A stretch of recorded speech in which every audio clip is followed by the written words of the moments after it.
The money you deposit in the bank, who will eventually spend it? Of course, it's you. Stealing works the same way. On the surface, it may seem like you've gained something for free, but it's only temporary.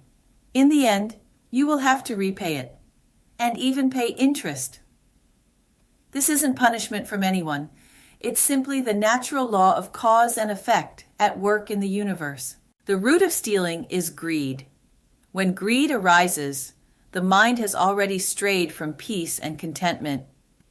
If you then act on it, taking what does not belong to you, in that very moment, your mind generates a vibration of greedy energy in the universe.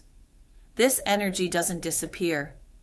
It belongs to you, and one day it will return to you. Even if you don't feel its effects in this life, you'll experience them in the next, because it's your own creation, and you must bear it yourself. So, stealing may look like gaining, but in truth, it's losing. You might get something from others, but you lose the peace within.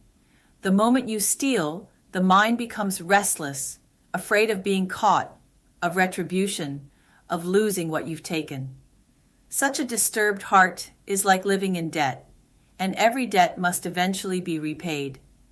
The interest is the pain you'll feel in the future when you're deceived, taken advantage of, or wrongly accused. All of which are simply the results of seeds you once planted.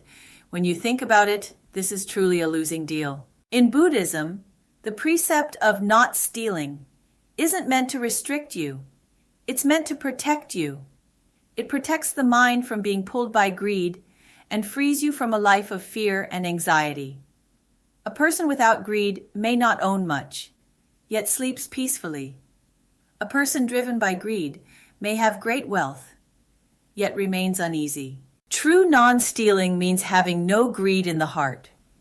When you can refrain from taking what isn't yours, the mind feels lighter.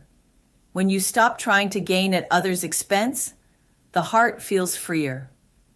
Once the mind is no longer dragged around by craving, you naturally learn contentment and generosity, transforming wanting into willing to give.